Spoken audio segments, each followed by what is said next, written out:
Welcome to the weekly market recap with SC Securities. Let's take a look at some of the latest developments in the Sri Lankan economy and financial markets. In a milestone announcement for Sri Lanka's tourism and investment landscape, John Keells Holdings and Melco Resorts and Entertainment have confirmed the grand opening of City of Dreams Sri Lanka on the 2nd of August. This mega project represents South Asia's first fully integrated resort, and it stands as Sri Lanka's largest private sector investment in luxury lifestyle, valued at over $1.2 billion.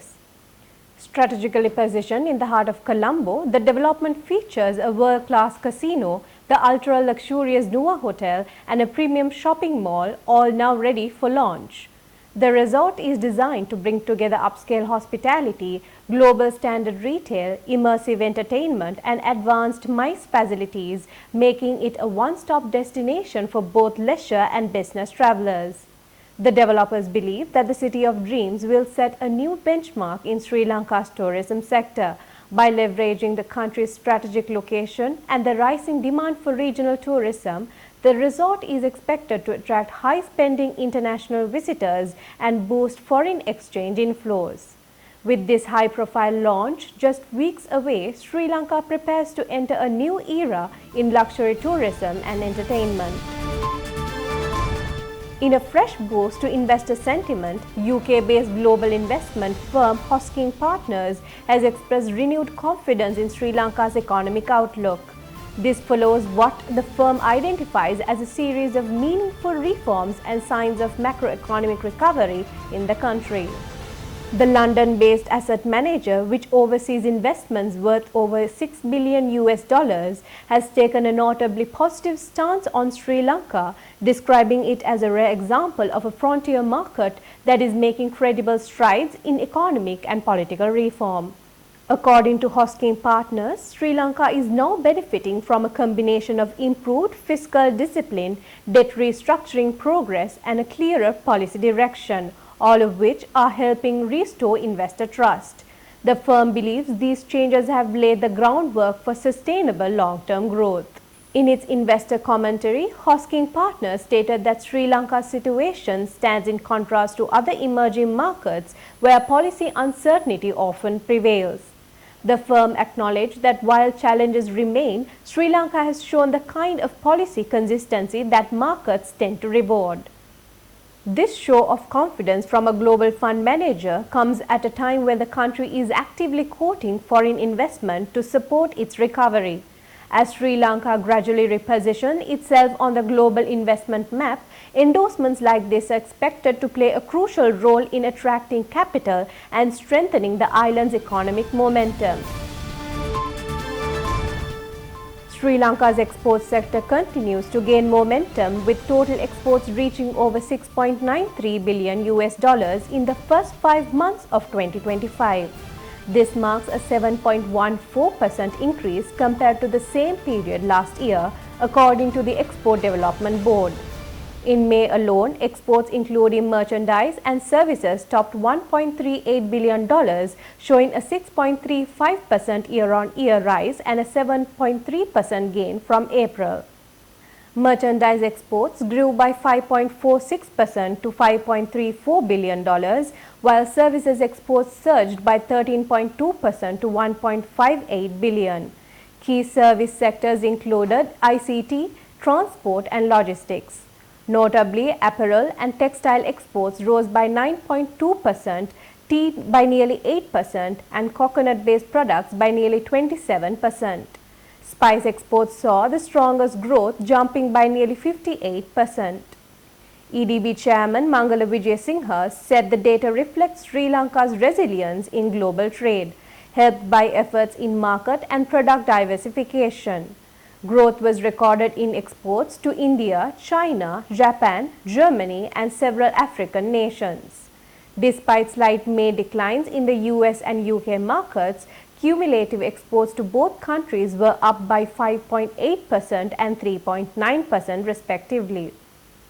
Exports to India rose over 31% in the first 5 months, while EU markets also showed consistent growth. Sri Lanka is targeting $19 billion in export revenue for 2025 as part of a long-term plan to reach $36 billion by 2030.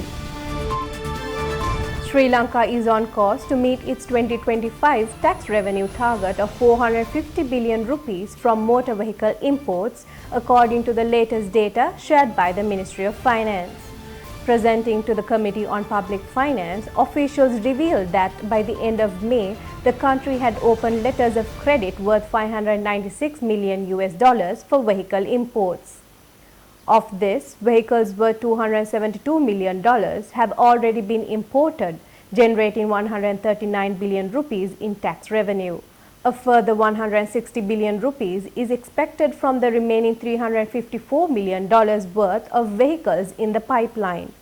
The government has set a $1 billion cap on motor vehicle imports this year to manage foreign exchange outflows and support debt repayment through reserve accumulation. Officials noted that for every dollar spent on motor vehicle imports, the government earns about $1.7 in tax revenue, a significant return. Customs data also shows that 16,000 motor vehicles, excluding two-wheelers and three-wheelers, have been cleared so far this year, with an average of around 250 vehicles processed daily. When asked about the possibility of tax relief on motor vehicles, officials cautioned that such a decision is premature. They emphasized that current revenue projections remain subject to change based on market dynamics in the coming months. Sri Lanka's banking sector is expected to see a modest rebound, with loan growth projected to hit 6% year-on-year by the end of 2025. The forecast comes from London-based BMI Research, a unit of Fitch Solutions.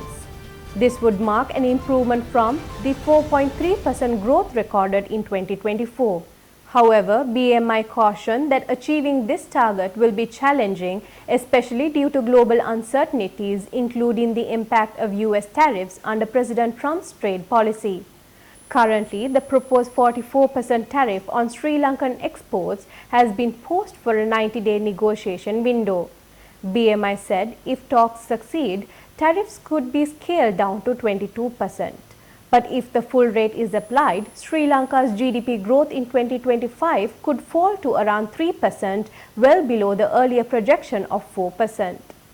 As a result of this new trade environment, BMI has revised its GDP forecast for Sri Lanka to 3.5% in 2025. Meanwhile, data from the central bank shows some signs of resilience in the financial sector. Private sector credit grew by 345.6 billion rupees in the first 4 months of the year, reflecting a 4.3% increase year-on-year.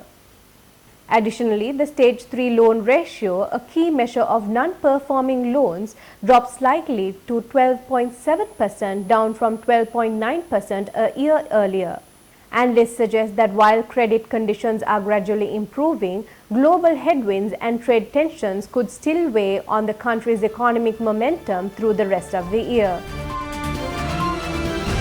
Let's take a look at this week's Treasury Bill auction results. With the recent Treasury Bill auction, the 91-day T-bill rate stands at 7.55%, showing no change to the previous week.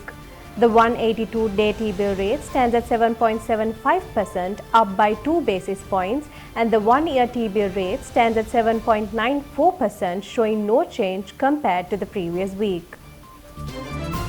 Thank you for watching. We'll be back next week.